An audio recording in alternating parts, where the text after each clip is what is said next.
S'il te plaît, maman, ne me coupe pas les cheveux. La voix désespérée de Sophie résonnait dans le jardin de la villa de Beverly Hills, ses petites mains essayant de protéger les longs boucles dorées qui tombaient sur ses épaules. La fillette de 6 ans se balançait d'avant en arrière, un mouvement répétitif qu'elle faisait toujours lorsqu'elle se sentait menacée. Ses larmes tombaient comme des gouttes de pluie lors d'un après-midi d'été, tandis que Victoria, sa belle-mère, tenait une paire de ciseaux argentés avec une détermination cruelle. « Arrête de faire des histoires, Sophie. Tes cheveux sont en désordre et tu dois apprendre à te comporter comme une fille normale. » cria Victoria, ses yeux verts brillants d'une froideur contrastant avec sa beauté artificielle. La robe blanche Chanel qu'elle portait semblait ironique à ce moment-là. Elle était loin d'être un ange. La scène se déroulait dans le jardin parfaitement entretenu de la propriété de 15 millions de dollars, où des roses rouges fleurissaient à côté d'une piscine à débordement. Mais toute cette beauté se transformait en un décor de terreur pour Sophie, qui continuait à supplier tandis que quelques voisins observaient discrètement par-dessus les hauts murs séparant les villas. Sophie n'était pas comme les autres enfants. Diagnostiquée autiste à 4 ans, elle avait ses propres façons de percevoir le monde. Ses longs cheveux étaient plus qu'une simple apparence, c'était son refuge, sa sécurité. Elle passait des heures à peigner ses boucles avec ses doigts, surtout lorsqu'elle se sentait anxieuse. C'était comme si chaque mèche était une corde invisible la reliant à la mémoire de sa mère biologique, Elisabeth, décédée 3 ans plus tôt dans un accident de voiture. « Maman Elisabeth disait toujours que mes cheveux étaient comme des rayons de soleil », murmura Sophie entre sanglots, ses mots étouffés par l'émotion.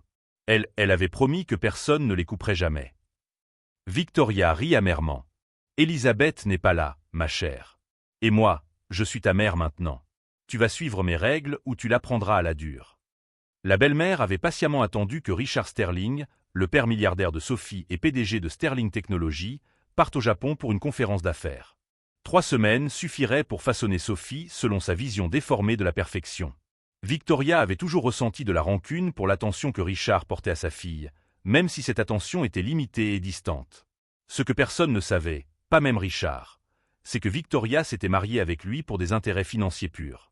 Elle avait étudié chacun des mouvements du veuf millionnaire pendant des mois avant de l'approcher, par hasard, lors d'un gala de charité. Avec son passé de mannequin et un charme persuasif, elle avait réussi à conquérir un homme encore en deuil qui cherchait désespérément quelqu'un pour s'occuper de sa fille spéciale. Sophie tenta de s'enfuir, mais Victoria lui saisit le bras avec une force inutile. « Tu ne vas nulle part. Assieds-toi sur cette chaise tout de suite. »« Non, non, non » cria Sophie, ses petites mains tremblantes.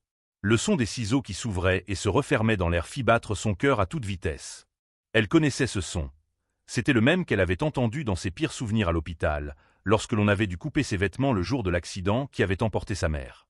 Madame Henderson, la voisine âgée qui vivait à côté, observait tout depuis son balcon avec une horreur croissante. Elle avait déjà remarqué d'autres signes étranges ces derniers mois. Sophie semblait toujours triste lorsqu'elle jouait seule dans le jardin, et parfois elle entendait des cris provenant du manoir Sterling au milieu de la nuit. Mais elle n'avait jamais été témoin de quelque chose d'aussi explicite. « Pourquoi me fais-tu ça ?» demanda Sophie, la voix brisée. Elle ne pouvait pas comprendre pourquoi la femme censée la protéger lui causait autant de peur et de douleur. Dans son esprit neurodiverge, les actions de Victoria n'avaient aucun sens. Elles étaient comme un puzzle impossible à résoudre. Victoria força Sophie à s'asseoir sur une chaise de jardin, ignorant complètement les suppliques désespérées de la fillette. « Parce que tu dois apprendre que c'est moi qui commande dans cette maison maintenant. Ton père m'a donné toute autorité sur toi, et tu vas me respecter. » La première mèche de cheveux dorés tomba sur le sol comme une feuille d'automne. Sophie ferma les yeux très fort, essayant de se transporter mentalement dans son lieu sûr, la chambre de sa mère, que Richard gardait intacte au 2e étage de la villa. Elle imaginait Elisabeth peignant ses cheveux tout en fredonnant une berceuse française qu'elle avait apprise dans son enfance. « Arrête. S'il te plaît, arrête. » supplia Sophie, mais Victoria continuait de couper sans pitié, chaque coupe étant plus irrégulière que la précédente.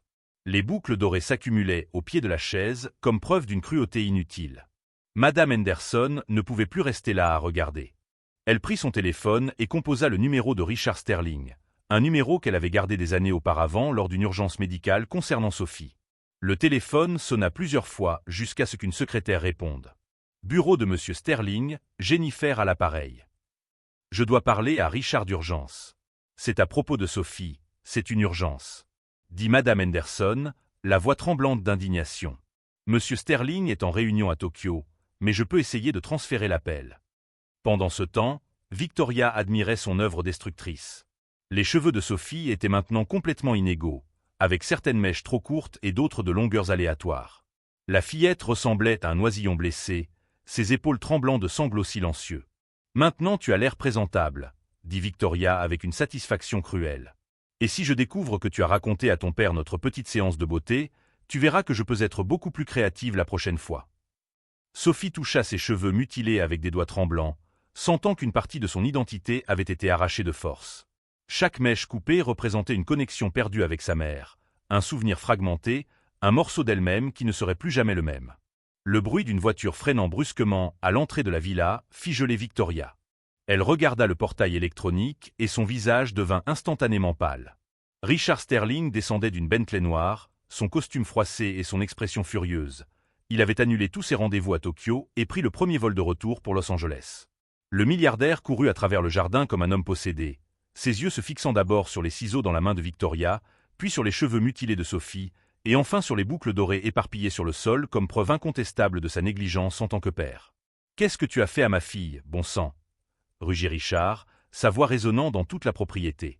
Si vous aimez cette histoire, n'oubliez pas de vous abonner à la chaîne pour ne pas manquer les prochains chapitres de ce parcours palpitant. Victoria laissa tomber les ciseaux, qui tombèrent sur le sol avec un bruit métallique qui résonna comme une cloche funéraire.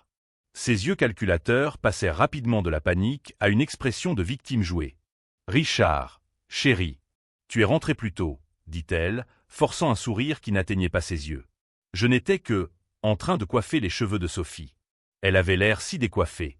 « Coiffée » interrompit Richard, s'agenouillant aux côtés de Sophie, qui se balançait encore d'avant en arrière dans une tentative désespérée de se calmer. Il n'avait jamais vu sa fille dans un tel état de terreur. Ses petites mains tremblaient alors qu'elle touchait les mèches irrégulières qui restaient. « Ça ressemble à une mutilation, Victoria. » Sophie leva ses yeux rouges de larmes vers son père. « Papa, elle a coupé mon soleil, » murmura-t-elle, utilisant l'expression qu'Élisabeth avait toujours utilisée pour décrire ses cheveux dorés. « Maman Élisabeth disait que c'était mon soleil, et maintenant il est par terre. » Le cœur de Richard se brisa en entendant ces mots. Il avait été tellement absorbé par les affaires, tellement concentré sur la construction de son empire technologique, qu'il avait complètement ignoré les signes que sa fille souffrait. La culpabilité le frappa comme un tsunami émotionnel. Combien d'autres choses avait-il manqué? Combien d'appels au secours de Sophie avait-il ignoré? « Sophie, mon ange, papa est là maintenant, » murmura Richard, tendant les bras. Mais Sophie recula instinctivement, un réflexe qu'il n'avait jamais remarqué auparavant. Cela le frappa comme un coup au ventre. Sa propre fille avait peur de s'approcher de lui. Victoria réalisa qu'elle devait agir rapidement pour contrôler la situation. « Richard, tu exagères. » Sophie était têtue, refusant de me laisser coiffer ses cheveux. Elle a eu une crise, comme toujours, et j'essayais juste d'aider. Tu sais comment elle devient quand les choses ne se passent pas comme elle le veut. Crise. Richard se leva, sa hauteur imposante faisant reculer Victoria d'un pas. Elle est autiste, Victoria. Elle n'a pas de crise pour caprice. Elle a une surcharge sensorielle et émotionnelle. Comment peux-tu ne pas comprendre cela après 2 ans dans cette maison? La vérité était que Victoria ne s'était jamais souciée de comprendre les besoins spéciaux de Sophie. Pour elle, la fillette n'était qu'un obstacle entre elle et la fortune des Sterling. Depuis le premier jour, Victoria avait vu Sophie comme un problème à résoudre, et non comme une enfant à aimer et comprendre. Madame Henderson apparut sur la clôture qui séparait les propriétés, son expression grave. « Richard, je dois te parler. J'ai vu tout ce qui s'est passé ici, et ce n'était pas la première fois. » Victoria sentit son sang se glacer. « Madame Henderson, vous ne devriez pas vous mêler des affaires familiales, » dit-elle avec un sourire forcé, mais ses yeux lançaient des dagues vers la voisine âgée. « Pas la première fois, » répéta Richard, sa voix basse et dangereuse. « De quoi parlez-vous » Madame Henderson prit une profonde inspiration. « Au cours des 6 derniers mois, j'ai entendu des cris venant de cette maison au milieu de la nuit. J'ai vu Sophie jouer seule dans le jardin, toujours triste et effrayée. La semaine dernière, j'ai vu Victoria crier après elle parce que Sophie avait renversé un verre d'eau par accident. » Le puzzle commença à se former dans l'esprit de Richard. Les changements subtils dans le comportement de Sophie, qu'il avait attribués à une phase d'adaptation. Les cauchemars fréquents qu'elle mentionnait, mais qu'il ignorait parce qu'il voyageait toujours. La façon dont elle se recroquevillait lorsque Victoria s'approchait, des signes qu'il avait été trop aveugle pour voir. « C'est un mensonge », protesta Victoria, mais sa voix sonnait aiguë et désespérée. Madame Henderson est une vieille femme solitaire qui invente des histoires pour attirer l'attention. Sophie trouva enfin le courage de parler, sa voix petite mais claire. Elle a dit que maman Elisabeth ne m'aimait jamais vraiment. Elle a dit que maman est morte parce qu'elle voulait fuir de moi. Le silence qui suivit fut assourdissant. Richard sentit quelque chose se briser en lui. Pas seulement son cœur, mais quelque chose de beaucoup plus profond. L'image qu'il avait de Victoria, de sa vie familiale, de lui-même en tant que père, s'effondra en quelques secondes. « Comment oses-tu » murmura Richard, sa voix tremblante de rage contenue. « Comment oses-tu utiliser la mémoire de sa mère pour lui faire du mal ?» Victoria réalisa qu'elle perdait le contrôle de la situation. « Richard, tu es manipulé par une enfant qui ne comprend pas la réalité. Sophie vit dans son petit monde de fantaisie, tu le sais. Elle déforme tout ce qui se passe. »« Monde de fantaisie » répéta Richard, sa voix montant. C'est une fillette de 6 ans autiste qui a perdu sa mère. Et au lieu de la protéger, tu la tortures psychologiquement ? À ce moment-là, quelque chose s'alluma dans l'esprit de Richard. Il se souvint des appels étranges que Victoria recevait quand elle pensait qu'il n'écoutait pas. Des conversations chuchotées qui s'arrêtaient brusquement lorsqu'il entrait dans la pièce.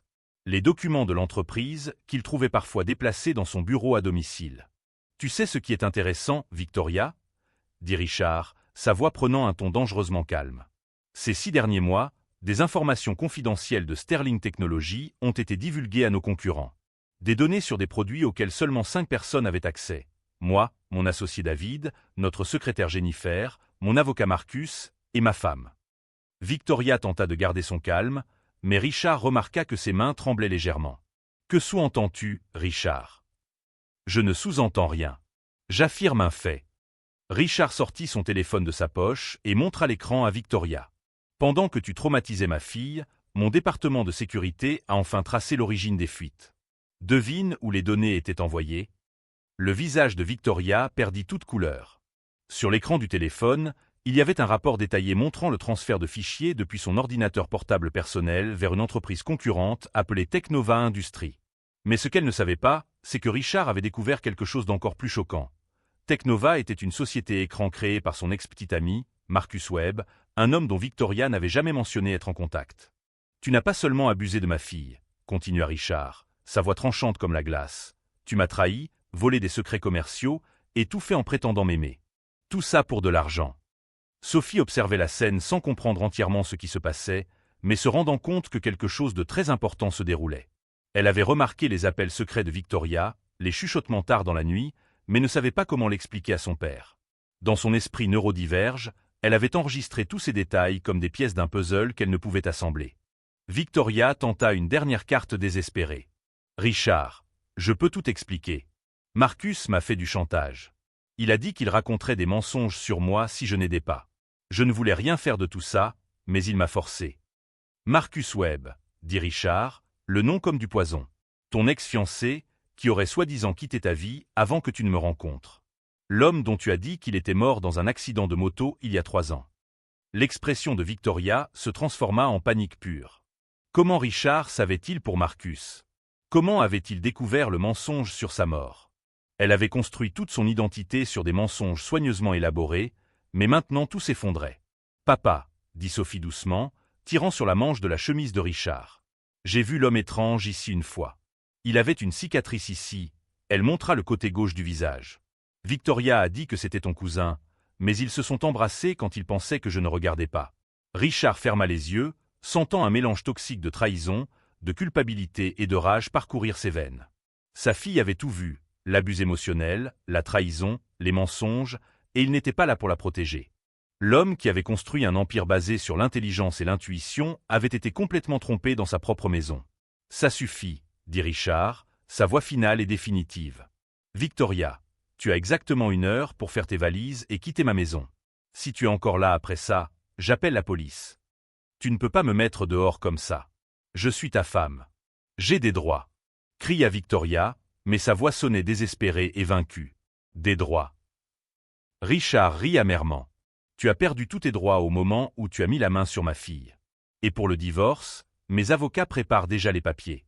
Tu ne verras pas un centime de mon argent. » Sophie s'approcha timidement de son père, ses grands yeux effrayés. « Papa, est-ce qu'elle part pour toujours ?» Richard s'agenouilla à nouveau, cette fois en réussissant à serrer correctement sa fille dans ses bras. « Oui, mon ange. Et papa promet qu'il ne laissera plus jamais personne te faire du mal. Plus jamais. » 3 semaines s'étaient écoulées depuis que Victoria avait quitté le manoir Sterling, ne portant que 2 valises et une expression d'hautaine pure. Richard avait engagé les meilleurs avocats de Los Angeles et découvert que la situation était beaucoup plus complexe qu'il ne l'imaginait. Victoria n'avait pas seulement volé des secrets commerciaux, elle avait systématiquement documenté chaque aspect de la vie de Sophie, créant un dossier détaillé qu'elle comptait utiliser contre Richard dans un éventuel procès pour la garde. Le docteur Sarah Mitchell, une psychologue renommée spécialisée dans l'autisme et le traumatisme infantile, rendait visite à Sophie 3 fois par semaine. Au cours de ces séances, des détails perturbants émergeaient lentement. Sophie avait développé un langage secret de signes qu'elle utilisait pour communiquer avec son ours en peluche brun, le seul cadeau restant de sa mère biologique. Sophie m'a montré comment Victoria l'a forcée à rester immobile pendant des heures comme punition, expliqua le docteur Mitchell à Richard lors d'une de leurs conversations privées. Elle appelait cela le temps-statue. Pour un enfant autiste, c'est une forme de torture, les priver du mouvement stimulant dont ils ont besoin pour se réguler émotionnellement. Richard se sentait nauséeux chaque fois qu'il découvrait un nouvel horreur. Il avait installé des caméras de sécurité discrètes dans toute la maison après l'incident, mais il était trop tard pour capturer des preuves de l'abus passé. Cependant, ces mêmes caméras révélaient quelque chose qu'il n'avait pas prévu. Sophie était bien plus observatrice que quiconque ne l'imaginait. Un après-midi, alors qu'il rangeait les jouets de Sophie, Richard trouva un carnet caché sous son matelas. Les pages étaient remplies de dessins étranges, pas des dessins d'enfants typiques, mais des diagrammes détaillés. Sophie avait dessiné le plan de la maison, marquant avec différentes couleurs les endroits où Victoria l'avait blessée. Rouge pour la cuisine, où Victoria la forçait à manger des aliments provoquant une surcharge sensorielle. Noir pour la salle de bain, où Victoria lui avait coupé les cheveux. Bleu pour le bureau de Richard, où Victoria parlait au téléphone à voix basse. Sophie, appela Richard doucement, retrouvant sa fille dans le jardin, regardant les boucles dorées encore éparpillées sur le sol. Elle avait refusé de laisser les jardiniers nettoyer cette zone. « Puis-je te parler de tes dessins ?»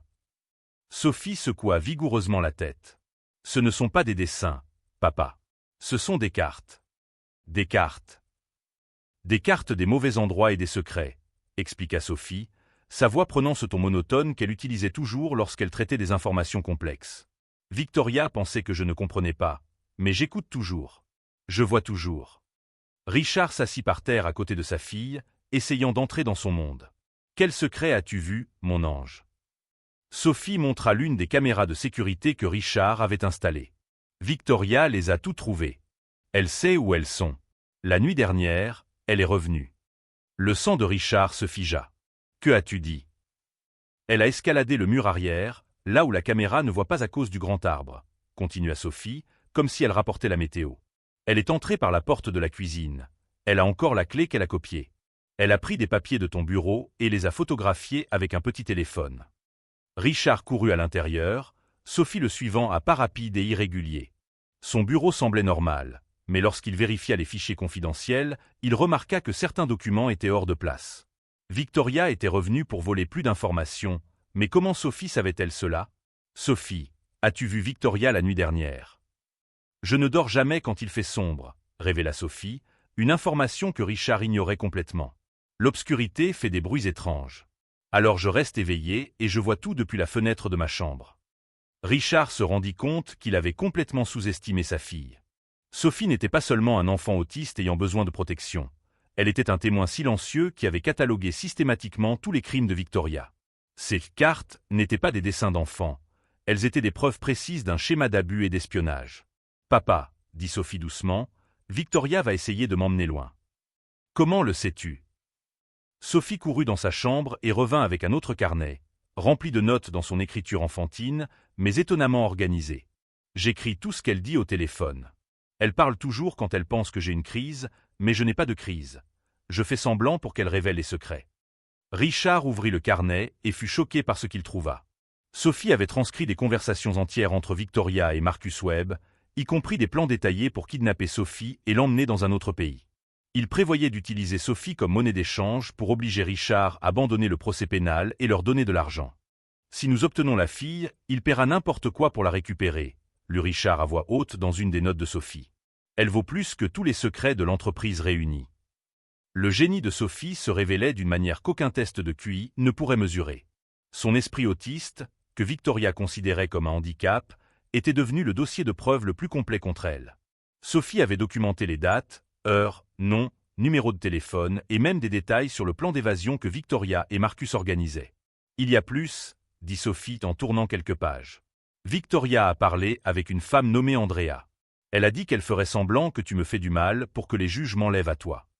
Richard sentit une vague de panique. Andrea Kowalski était une assistante sociale que Victoria avait mentionnée occasionnellement quelques fois pendant le mariage. Si Victoria parvenait à convaincre les autorités que Richard était un père abusif, elle pourrait obtenir la garde de Sophie et par conséquent, l'accès légal à la fortune de la famille Sterling. À ce moment-là, Richard prit une décision qui allait tout changer. Il ne pouvait plus être passif.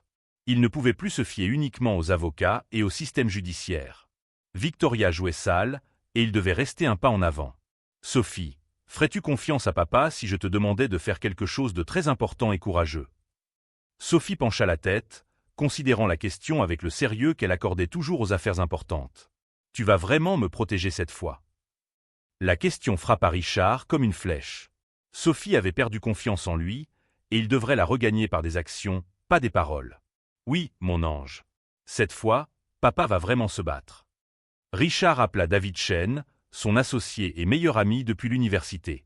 David était avocat spécialisé en droit des affaires, mais avait aussi des contacts avec des détectives privés et des experts en sécurité numérique. Si Victoria voulait jouer sale, Richard était prêt à être encore plus stratégique. David, j'ai besoin de ton aide d'urgence. Victoria planifie d'enlever Sophie, et j'ai des preuves collectées par Sophie elle-même. Des preuves recueillies par une fille de 6 ans. David semblait sceptique. David, Sophie n'est pas une enfant ordinaire. Elle est spéciale d'une manière que nous n'avons pas complètement comprise jusqu'à présent. Au cours des jours suivants, la maison Sterling se transforma en centre d'opération. David fit venir Jake Morrison, un ancien agent du FBI spécialisé dans la cybercriminalité, et Lisa Park, une détective privée expérimentée dans les affaires de garde complexes. Sophie les observait avec curiosité, mais sans peur. Pour la première fois depuis des mois, elle se sentait du côté gagnant. La fille a une mémoire photographique impressionnante, commenta Jake après avoir interrogé Sophie pendant 2 heures. Elle se souvient des conversations mot pour mot, y compris des accents et des intonations. Si elle témoigne au tribunal, ce sera dévastateur. Mais Richard savait que mettre Sophie au tribunal serait traumatisant pour elle. Il avait besoin d'un moyen d'utiliser ses preuves sans l'exposer au stress d'un interrogatoire public.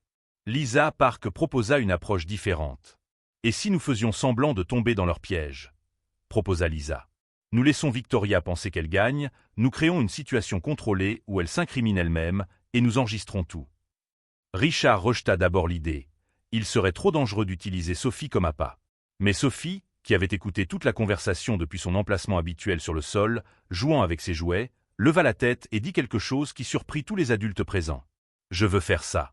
Je veux qu'elle paie pour ce qu'elle a fait à mes cheveux de soleil. » La détermination dans la voix de Sophie était quelque chose que Richard n'avait jamais entendu auparavant. Sa fille n'était pas seulement une victime, elle devenait une survivante qui voulait justice. Et peut-être, juste peut-être, cette expérience traumatisante pourrait se transformer en quelque chose qui renforcerait le lien entre père et fille d'une manière que des années de thérapie familiale ne pourraient pas accomplir. Le plan a été mis en action un vendredi pluvieux d'octobre.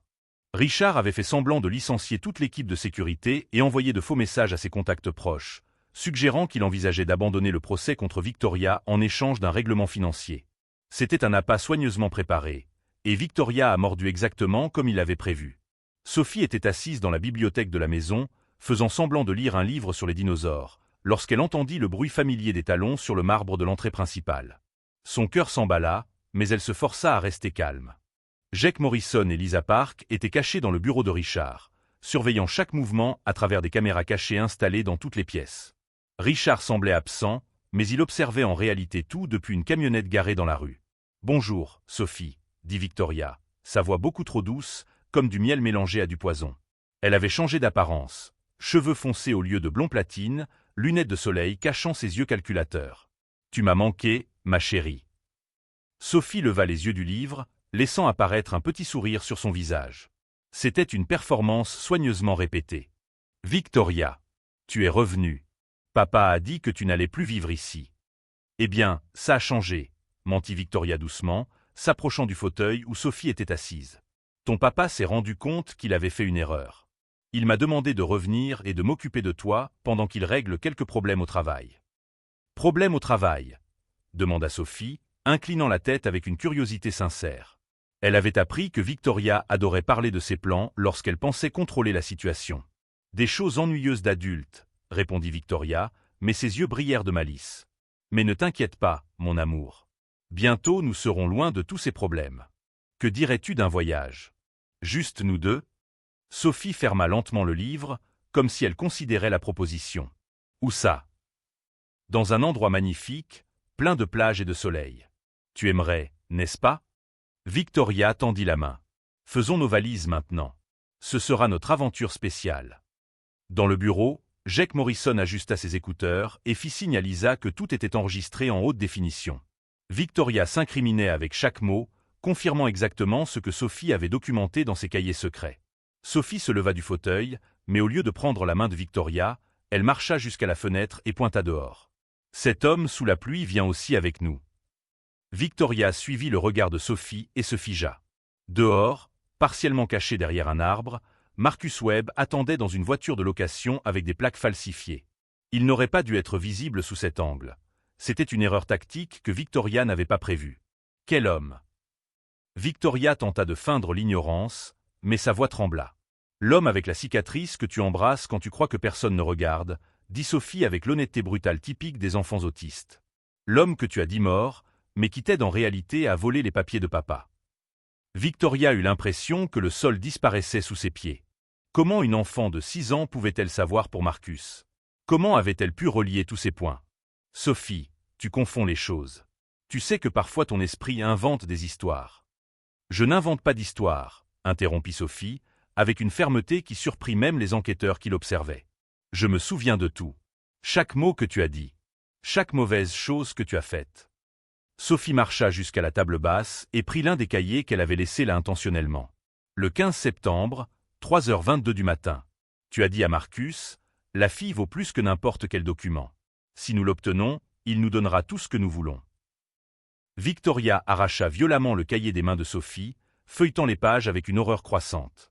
C'était impossible. Un enfant ne pouvait pas mémoriser des conversations entières, des dates exactes, des détails aussi précis sur ses plans secrets.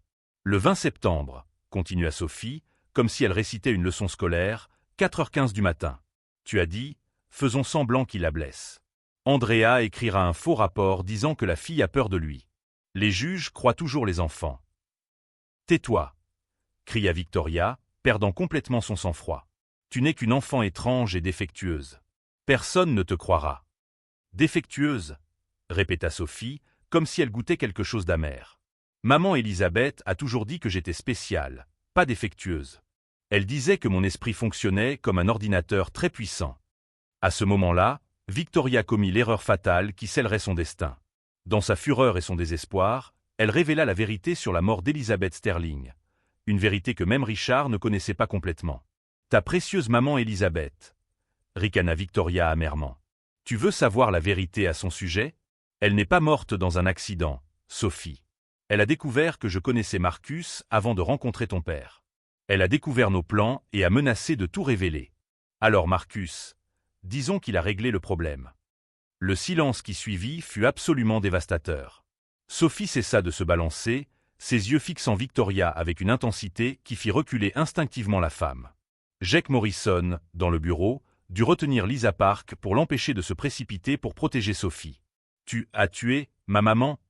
murmura Sophie, chaque mot sortant comme de petits éclats de verre. Victoria comprit trop tard ce qu'elle venait de confesser. Elle avait révélé non seulement le plan d'enlèvement, mais aussi le meurtre d'Elizabeth Sterling.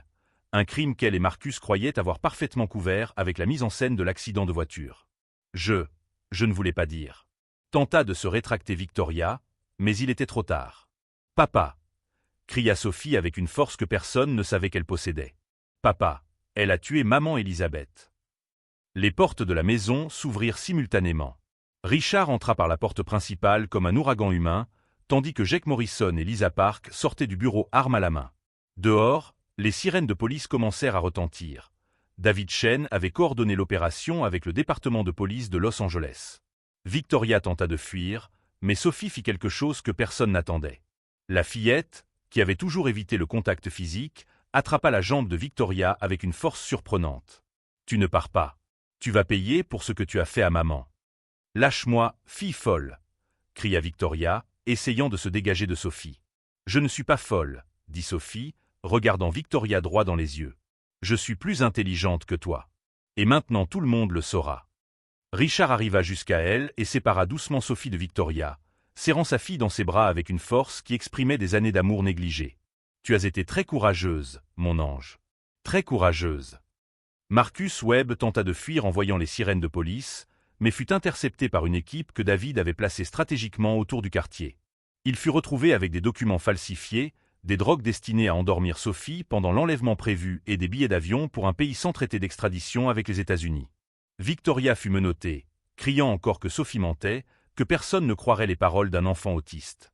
Mais Jake Morrison sourit en montrant le matériel d'enregistrement qui avait capturé chaque mot, chaque confession, chaque détail criminel. « En fait, » dit Jake à Victoria pendant qu'elle était emmenée par la police, « les enfants autistes ont souvent une mémoire exceptionnelle et sont incapables de mentir de manière convaincante. Sophie sera l'un des témoins les plus fiables que j'ai jamais vus en 20 ans de carrière. » Sophie regarda Victoria être placée dans la voiture de police, ses petites mains tenant fermement celles de son père. Pour la première fois depuis des mois, elle se sentait en sécurité. Non seulement en sécurité, mais victorieuse. Elle avait protégé non seulement elle-même, mais aussi honoré la mémoire de sa mère. « Papa, » dit Sophie doucement, « je peux faire repousser mes cheveux maintenant. » Richard embrassa le sommet de la tête de sa fille, où de petites boucles dorées commençaient déjà à réapparaître. « Tu peux laisser tes cheveux comme tu veux, mon ange.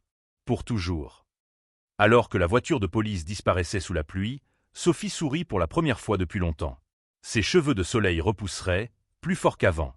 Et cette fois, personne ne les couperait jamais contre sa volonté. 6 mois plus tard, Sophie Sterling était assise sur une chaise spéciale au tribunal de Los Angeles, ses cheveux dorés atteignant maintenant les épaules en boucle parfaite qui brillaient sous les lumières fluorescentes. Elle portait une robe bleu clair, sa couleur préférée, et tenait fermement l'ourson marron qui avait appartenu à sa mère. À ses côtés, Richard tenait sa petite main, offrant toute la sécurité et le soutien dont elle avait besoin. La salle était remplie de journalistes, d'avocats et de spectateurs curieux de l'affaire qui avait choqué Beverly Hills. Victoria Ashford, son vrai nom, comme on l'avait découvert, était assise à la table de la défense, visiblement plus mince et à l'air vaincue.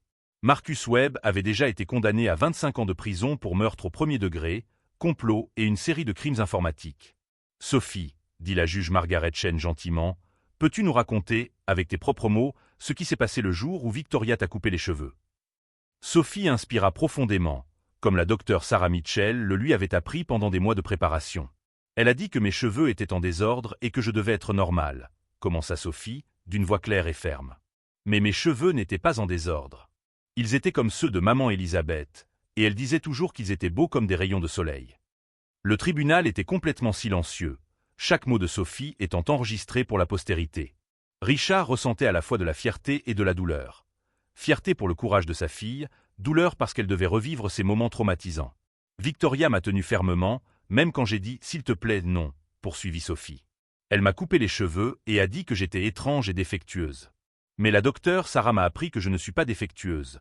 Je suis neurodivergente, et cela signifie que mon cerveau fonctionne d'une manière spéciale. La procureure, Diana Rodriguez, s'avança doucement. « Sophie, tu as aussi entendu Victoria parler de ta mère, Elisabeth. Peux-tu nous en parler ?» Sophie regarda l'ourson sur ses genoux, comme pour puiser du courage dans la mémoire de sa mère. Victoria a dit que maman Elisabeth n'était pas morte dans un accident. Elle a dit que Marcus, qu'il avait fait du mal à maman parce qu'elle avait découvert les mauvais secrets qu'il faisait. Un murmure d'horreur parcourut le tribunal. Même en connaissant les détails par les rapports de police, entendre ces mots sortir de la bouche d'une fille de 6 ans était dévastateur. « Et comment savais-tu les secrets que Victoria et Marcus faisaient ?» demanda Diana. « J'écoute toujours, » expliqua Sophie avec l'honnêteté typique de sa condition. « Mon cerveau enregistre tout, comme un ordinateur. Victoria pensait que je ne comprenais pas, mais je comprenais tout. Je l'ai écrit dans mes cahiers pour ne pas oublier. » La docteure Mitchell avait expliqué au tribunal que la mémoire eidétique de Sophie, combinée à son incapacité neurologique à mentir de manière convaincante, faisait d'elle un témoin exceptionnel. Chaque date, heure et conversation qu'elle avait documentée avait été vérifiée et confirmée grâce à des preuves numériques et physiques. Victoria tenta un dernier coup désespéré. Elle n'est qu'une enfant avec des problèmes mentaux, cria-t-elle en se levant. Comment pouvez-vous croire au fantasme d'une fille autiste? Sophie se tourna lentement pour regarder Victoria directement dans les yeux, sans peur pour la première fois. Je n'ai pas de problèmes mentaux, dit-elle avec une dignité qui surprit tous les présents. J'ai de l'autisme, et cela me rend différente, pas inférieure. Mon cerveau m'a aidé à protéger papa et à obtenir justice pour maman Elisabeth. Le silence qui suivit ne fut interrompu que par les sanglots de Victoria, comprenant enfin qu'elle avait complètement perdu. Son avocat la força à s'asseoir, sachant que toute parole supplémentaire ne ferait qu'aggraver sa situation. La juge Margaret Chen s'adressa à Sophie une dernière fois. « Sophie, y a-t-il quelque chose d'autre que tu voudrais nous dire ?»« Oui, » dit Sophie, sa voix prenant de la force. « Je veux que tous les enfants sachent que être différent n'est pas mauvais. Et que si quelqu'un te fait du mal, tu dois le dire à des adultes qui t'aiment vraiment. Papa m'aime vraiment maintenant, et il me protège toujours. » Richard sentit des larmes couler sur son visage. Sa fille s'était transformée d'une enfant traumatisée en une jeune fille courageuse qui utilisait sa propre neurodivergence comme une force pour le bien. 3 heures plus tard, le verdict fut lu. Victoria Ashford fut condamnée à la prison à vie sans possibilité de libération conditionnelle pour meurtre au premier degré, maltraitance infantile, espionnage industriel et complot de kidnapping. Le juge observa que la brutalité émotionnelle infligée à un enfant neurodiverge constituait une circonstance aggravante spéciale. À l'extérieur du tribunal, une foule de journalistes attendait des déclarations. Richard avait préparé Sophie pour ce moment, et elle surprit tout le monde en demandant à parler au micro. « Je m'appelle Sophie Sterling, » dit-elle en regardant directement les caméras. « J'ai de l'autisme, et cela m'a rendue plus forte, pas plus faible. Si vous connaissez un enfant différent, soyez gentil avec lui. Et si vous êtes un enfant différent, souvenez-vous, vous êtes spécial, pas brisé. » Les paroles de Sophie devinrent virales sur les réseaux sociaux en quelques heures. #SophieStrong devint tendance mondiale, avec des milliers de familles partageant leurs propres histoires sur la neurodivergence et la résilience. La docteure Sarah Mitchell observa la conférence de presse depuis son cabinet, souriant fièrement. Sophie était devenue plus qu'une survivante. Elle était devenue une porte-parole involontaire pour les enfants neurodivergents du monde entier. 2 semaines après le procès, Richard et Sophie étaient au cimetière Rose Hills, visitant la tombe d'Elizabeth Sterling. Sophie avait insisté pour venir seule avec son père, sans la docteure Mitchell ni personne d'autre. C'était un moment privé entre père, fille et la mémoire de la femme qui les avait unis. « Maman Elisabeth, » dit Sophie doucement, s'agenouillant sur l'herbe verte devant la pierre tombale blanche, « Victoria et Marcus ne peuvent plus blesser personne. Papa et moi avons obtenu justice pour toi. » Richard s'agenouilla à côté de sa fille, déposant des fleurs blanches, les préférées d'Elisabeth, près de la tombe. « Bête, » murmura-t-il, « je promets que je ne négligerai plus jamais notre fille. Elle m'a appris que être différent est un cadeau, pas un fardeau. » Sophie regarda son père avec ses grands yeux intelligents. « Papa, penses-tu que maman Elisabeth est fière de moi? »« J'en suis sûr, mon ange. Tu as été plus courageuse que n'importe quel adulte que j'ai rencontré. » Ce soir-là, Richard coucha Sophie dans son lit, un rituel qu'il avait pris en charge personnellement depuis le jour où Victoria avait été arrêtée. La chambre de Sophie avait été entièrement redécorée. Elle était maintenant remplie de livres sur les dinosaures, de puzzles complexes et d'œuvres d'art qu'elle avait créées pendant la thérapie. « Papa, » dit Sophie alors qu'il ajustait la couverture, « je n'ai plus de cauchemars à propos de ciseaux. »« Tu n'en as plus. »« Non. Maintenant, je rêve que je suis détective et que j'aide d'autres enfants. La docteure Sarah a dit que peut-être je pourrais faire ça quand je serai grande. » Richard embrassa le front de sa fille, son cœur rempli d'un mélange d'amour et d'admiration. « Tu peux être ce que tu veux, Sophie. Tout ce que tu veux. » 1 an plus tard, Richard Sterling fonda la fondation Sophie Sterling pour les enfants neurodivergents, fournissant ressources, éducation et soutien juridique aux familles confrontées à l'autisme et à d'autres conditions neurologiques. Sophie, maintenant âgée de 8 ans, participait activement aux campagnes de sensibilisation, insistant toujours sur le fait qu'être différent était une force, pas une faiblesse. L'histoire de Sophie Sterling devint un jalon dans la lutte pour les droits des enfants neurodivergents. Son courage face à ses agresseurs, sa capacité à utiliser sa propre condition comme outil de justice et son message d'espoir inspirèrent des millions de familles dans le monde entier. Et par un après-midi ensoleillé de printemps, alors que Sophie était dans le jardin de la maison, le même jardin où ses cheveux avaient été coupés 2 ans auparavant, elle regarda les boucles dorées qui dansaient maintenant dans le vent et sourit. Ses « rayons de soleil » étaient revenus plus brillants que jamais. Richard observa sa fille jouer, réalisant qu'elle ne se contentait pas de surmonter le traumatisme, elle prospérait. Sophie avait transformé sa plus grande vulnérabilité en sa plus grande force, et ce faisant, avait enseigné à son père la véritable signification de l'amour, de la protection et de l'acceptation. La petite fille qui avait un jour supplié « S'il te plaît, maman, ne me coupe pas les cheveux », était devenue une jeune fille puissante qui savait exactement qui elle était et de quoi elle était capable. Et cela, comprit Richard, était le plus grand triomphe de tous. Si cette histoire a touché ton cœur et montré comment la différence peut être une force transformatrice, n'oublie pas de t'abonner pour plus d'histoires inspirantes qui célèbrent le courage de surmonter les adversités et de trouver de la force dans sa propre identité.